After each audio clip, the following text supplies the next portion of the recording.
Have you ever had that feeling that something's just not quite right? As if something important is being carefully hidden behind official statements and polished press conferences. Sometimes, silence or half-truths speak louder than any press release. And right now at St. James Park, that feeling is stronger than ever. The more attentive Newcastle fan has already noticed there's something off between the lines of the story the club is trying to tell about its financial power. But what exactly is being left out? Behind the scenes, the mood at the club is a mix of anticipation and frustration. The smiles in interviews and the scripted phrases no longer hide the discomfort. Newcastle is at a crucial crossroads. On one hand, they're experiencing one of their most promising moments in years, with a Champions League spot in the bag. On the other, they're facing invisible limitations that seem to be holding back the club's movements in the transfer market. And the big question fans are asking is, with one of the wealthiest funds in the world behind them, why isn't Newcastle making the big moves everyone expected? Before we go on, if you're one of those supporters who always wants to be ahead of the game with exclusive updates and insider information, now's the perfect time to subscribe to the channel. It really helps us bring more top quality content like this. And trust me, if you want to understand why there's so much caution around the club's spending, stick around, we're about to break it all down. In recent weeks, there have been reports that rival clubs are slapping huge price tags on players the moment Newcastle shows interest. That alone tells you that there's a perception Newcastle has unlimited spending power, but is that really the case? According to the Daily Telegraph, sources close to Newcastle's owners, the Saudi PIF, are actively trying to reshape the club's financial image. The aim to avoid inflated negotiations and manage expectations that don't match reality. And here's where we hit the most surprising part of this story. Even some insiders at Newcastle are frustrated with how the club is being treated in the market. What's more, some believe that the PIF isn't telling the whole truth about the club's true spending power. That claim comes from none other than football finance expert Adam Williams, who told the site Geordie Bootboys that this kind of narrative management is actually common practice. In his words, it's a classic case of expectation control, a tactic clubs use when they don't want to show all their cards at once. Williams explains that despite the cautious messaging, Newcastle could, in fact, spend between £200 million and £300 million and £300 million this summer without breaching the PSR. That's the Premier League's profit and sustainability rules.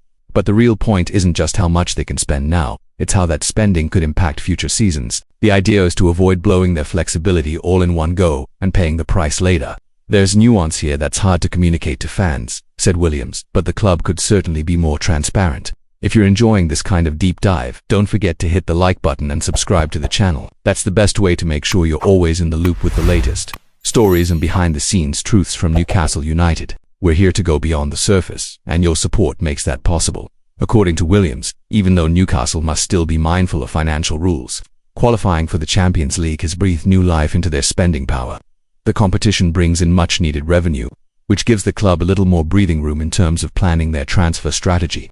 But with that new flexibility comes a new set of pressures. Fans now expect top-tier signings, and rival clubs know that the challenge is to make smart moves without throwing off the financial balance. And this brings us to one of the biggest concerns right now: how to handle the rising expectations of the fanbase.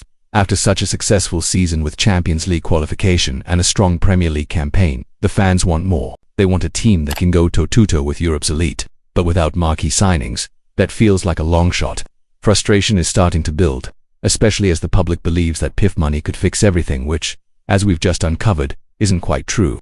The reality is, manager Eddie Howe has delivered outstanding results even without major signings since summer 2023. He took the club to the Carabao Cup final and secured a Champions League spot with essentially the same squad. That shows there's already a strong foundation in place, and with the right additions, Newcastle could take a huge leap forward. The question now is, will the PIF unlock enough funds for those strategic reinforcements? To back all this up and ensure the credibility of the information we're sharing, the sources here are journalist Adam Williams in his interview with Geordie Bootboys, and the Daily Telegraph, which has been reporting closely and reliably on the inner workings of Newcastle United. What they reveal is a club trying to balance sporting ambition with financial responsibility, which isn't always easy, especially when there's a £1 billion fund in the background and a fan base hungry for success. And if you've been following Newcastle for a while, you'll know how rare it is for this kind of backstage detail to come out in the open. That's exactly why you should be subscribed to the channel, because we bring you the stories before they hit the headlines, with real analysis and context. If you haven't done it yet, now's the time. That way you won't miss a single update from behind the scenes.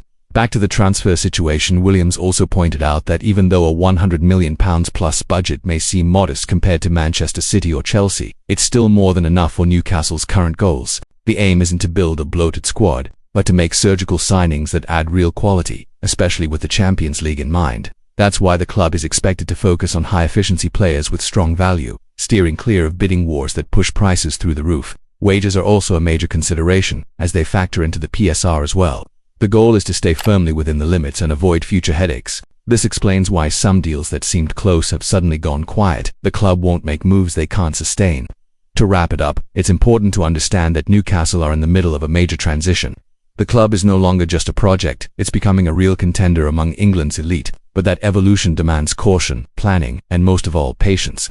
And you, the fans, are a crucial part of that journey. Following, supporting, and understanding the backstage dynamics are essential for this project to succeed. And we're here to help you do just that. If you've made it this far, thank you for watching this in-depth report. Leave a comment below and tell us what you think about the PIF strategy and whether you believe Newcastle will build a squad strong enough for the Champions League. And of course, if you're not subscribed yet, now's the time to do it. It helps the channel grow and motivates us to keep bringing you this kind of exclusive content. We'll see you in the next video, with more hot updates on Newcastle United. See you then.